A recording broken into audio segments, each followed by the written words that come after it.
nós faremos a narrativa da paixão mais breve, que é só o capítulo 15 do Evangelho de Marcos.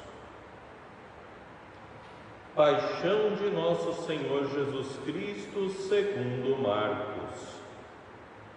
Logo pela manhã, os sumos sacerdotes, com os anciãos, os mestres da lei e todo o sinédrio, reuniram-se e tomaram uma decisão. Levaram Jesus amarrado e o entregaram a Pilatos. E Pilatos o interrogou: Tu és o rei dos judeus? Jesus respondeu: Tu o dizes. E os sumos sacerdotes faziam muitas acusações contra Jesus. Pilatos o interrogou novamente: Nada tens a responder? Vede quanta coisa te acusam. Mas Jesus não respondeu mais nada, de modo que Pilatos ficou admirado. Por ocasião da Páscoa, Pilatos soltava o prisioneiro que eles pedissem. Havia então um preso chamado Barrabás, entre os bandidos que numa revolta tinha cometido um assassinato. A multidão subiu a Pilatos e começou a pedir que ele fizesse como era de costume. Pilatos perguntou: Vós quereis que eu solte o rei dos judeus? Ele bem sabia que os sumos sacerdotes haviam entregado Jesus por inveja. Porém, os sumos sacerdotes instigaram a multidão para que Pilatos lhe soltasse Barrabás. Pilatos perguntou de novo: Que quereis então que eu faça com o rei dos judeus? Mas eles começaram a gritar: Crucifica-o! Pilatos perguntou: Mas que mal ele fez? Eles, porém, gritaram com mais força: Crucifica-o! Pilatos, querendo satisfazer a multidão, soltou Barrabás, mandou flagelar Jesus e o entregou para ser crucificado. Então os soldados o levaram para dentro do palácio, isto é, pretório, e convocaram toda a tropa. Vestiram Jesus com um manto vermelho, teceram uma coroa de espinhos e a puseram em sua cabeça. E começaram a saudá-lo: Salve, Rei dos Judeus!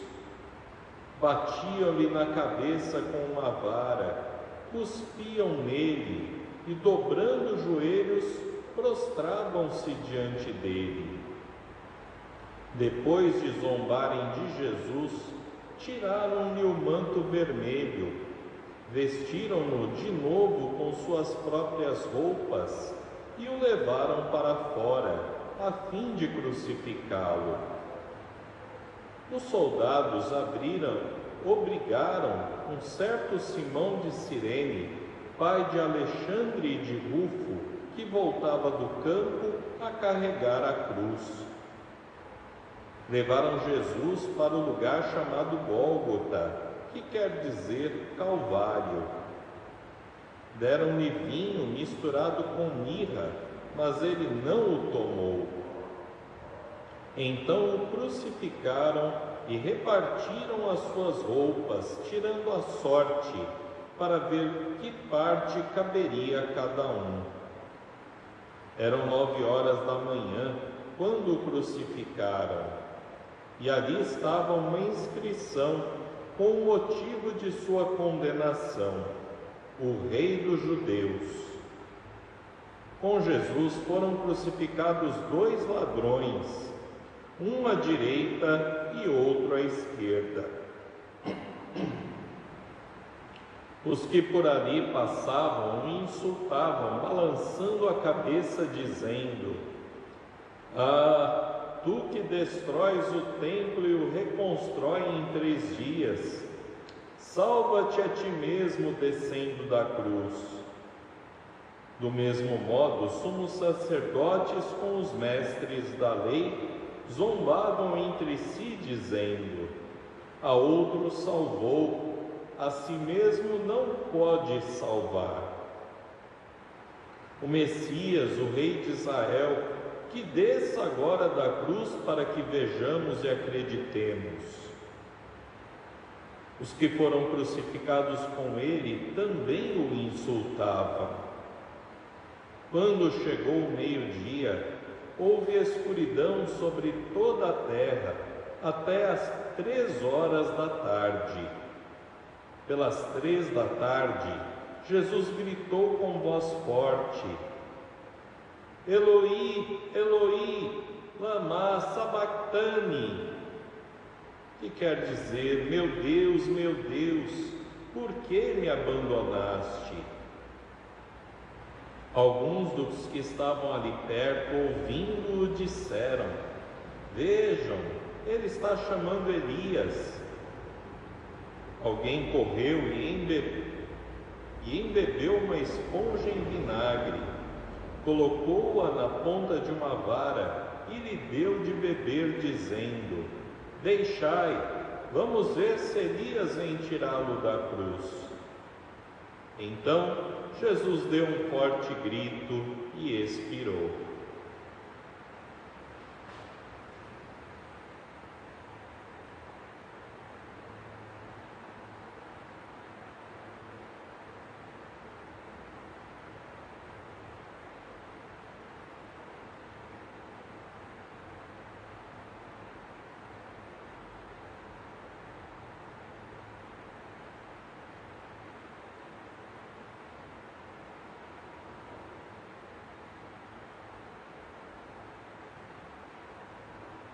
Nesse momento, a cortina do santuário rasgou-se de alto a baixo em 2 partes.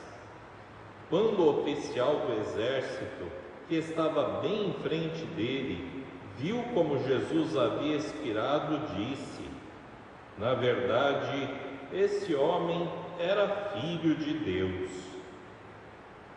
Palavra da salvação. Glória a vós, Senhor.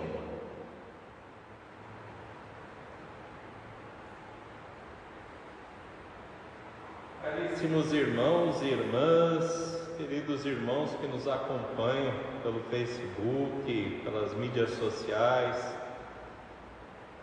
e damos com essa missa o início à Semana Santa.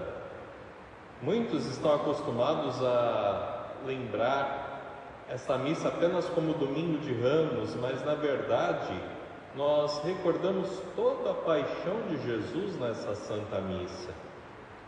Com os ramos recordamos a entrada de Jesus em Jerusalém e o povo: Hosana, Hosana, bendito aquele que vem, que vai libertar a gente dos romanos, porque eles não tinham consciência de como Jesus ia libertar o povo, não sabiam que Jesus ia morrer. Acreditavam que Jesus vinha fazer uma libertação política, social. Então aclamavam Hosana, Hosana, e nós com os anos nós aclamamos Hosana também, acolhendo Cristo como nosso Senhor, como nosso Salvador. Mas essa missa não para aí. O centro dessa missa, o mais importante, é justamente a recordação da paixão, para que possamos viver a Semana Santa nesse espírito de conversão, da paixão, para alcançarmos de fato a ressurreição em nossas vidas. Confesso a vocês que desde garoto, na minha adolescência, quando comecei a participar mais da vida da igreja, sempre me comovi muito com essa missa. A paróquia que eu estava era bem viva, muita gente.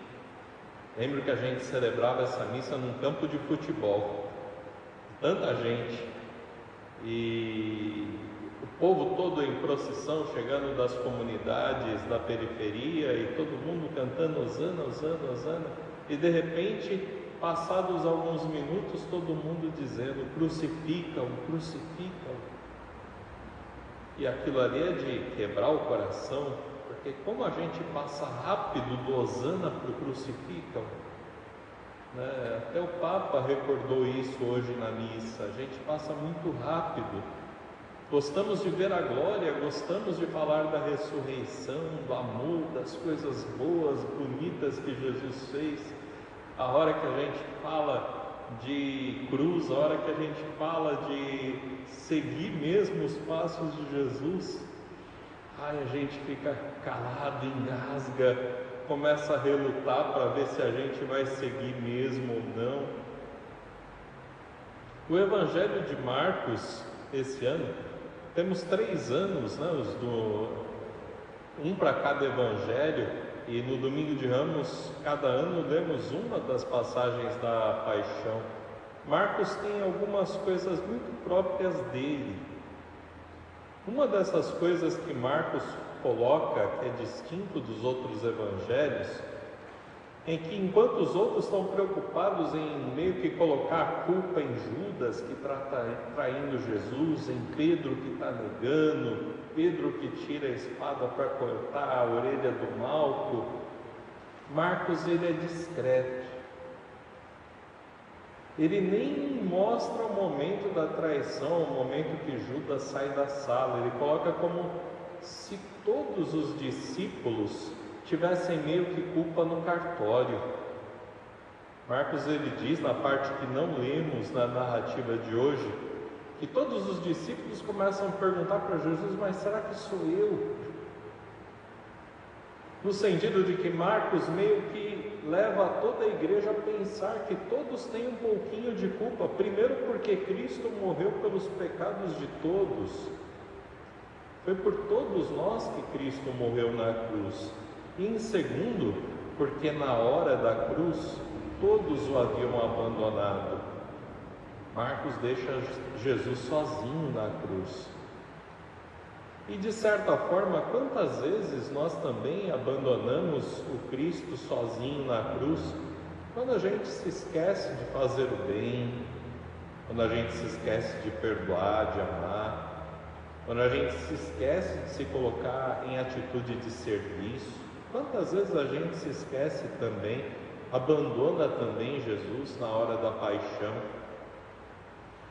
Vejo tanta gente angustiada e chorando, né? Poxa vida, não podemos ir à igreja, nem para a Semana Santa, que tristeza, e é uma tristeza, mas pensem, não é hora de chorar, porque eu não consigo estar na igreja nessa hora.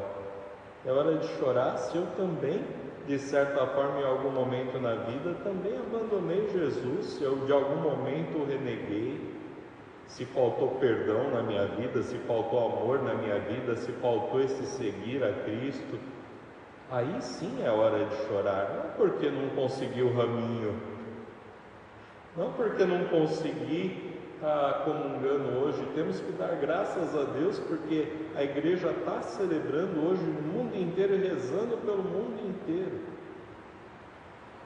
Marcos ele coloca esse abandono de Jesus também de modo especial. Diferente dos outros evangelistas, não tem diálogo. Jesus fica mudo, quase mudo. Eu lembro a primeira vez que como padre fui fazer a narrativa da paixão, e era um ano do Evangelho de Marcos, e aí tem os vários leitores, e eu percebi, nossa, não falei quase nada. Porque no Evangelho de Marcos, Jesus fica mudo, como o cordeiro calado para o matadouro mesmo. Jesus ele só responde para Pilatos: tu dizes que eu sou o rei dos judeus, e dali não diz mais nada. Só vai soltar o seu lamento do alto da cruz, Eli, Eli, lama sabachthani, para dizer: meu Deus, por que me abandonaste? E como disse domingo passado, nem se tratou ali de Deus que abandonou, mas é que Jesus ali estava mostrando o sofrimento de toda a humanidade. Ele para a cruz, ele levou o sofrimento e o abandono de toda a humanidade, de tantos que se sentem sozinhos, de tantos que estão sofrendo. Cristo levou tudo isso para a cruz. Quando ele grita, meu Deus, por que me abandonaste? É o sentimento que toda a humanidade sente na hora da dor, na hora do sofrimento. Ele coloca isso nas mãos de Deus. Mas ele, longe de estar abatido ou desanimado, como diz a primeira leitura de hoje, ele não se deixou abater, ele teve ânimo até o fim, porque ele estava dando a vida por nós. Ele realmente se humilhou, como disse a segunda leitura, ele se fez servo, deu a vida por nós, porque nos ama infinitamente. Mas hoje ele nos leva a recordar de sua paixão para que este seja o tom da reflexão para essa semana, para que possamos chegar no sábado da ressurreição e celebrar com alegria essa ressurreição de nossas vidas. Mas como disse, não há ressurreição sem a cruz. E como que eu me associo a essa cruz de Cristo? Como é que eu consigo colocar minha vida na cruz de Cristo? O Papa deu uma resposta muito clara na homilia dele de hoje. A gente se associa à cruz de Cristo quando a gente aprende a segui-lo. Quando nós começamos a seguir esses passos de Cristo e fazer também o bem, amar também, perdoar também. Hoje eu convido a você, caro irmão e irmã, você que tem o seu raminho colocado ali para dizer que está associado a essa Santa Missa, ou mesmo que não tenha ramo nenhum, que você se coloque realmente nessa semana nessa atitude: Senhor, me arrependo sim por todas as vezes que fui fraco na minha fé, todas as vezes que faltou a confiança em vós. Que essa semana possa ser essa semana de conversão, que possamos nos colocar nesse seguimento de Jesus e estender os braços a tantos que sofrem, a tantos que estão sofrendo também. Não sofremos sozinhos, Deus está conosco. E não somos só nós individualmente que sofremos, temos um mundo sofrendo. Que a paixão de Cristo traga a força e o consolo que esse mundo precisa, e que, como irmãos, aprendamos a seguir os passos de Jesus para chegar nessa vida nova que Ele trouxe para cada um de nós. Louvado seja nosso Senhor Jesus Cristo, para sempre seja louvado.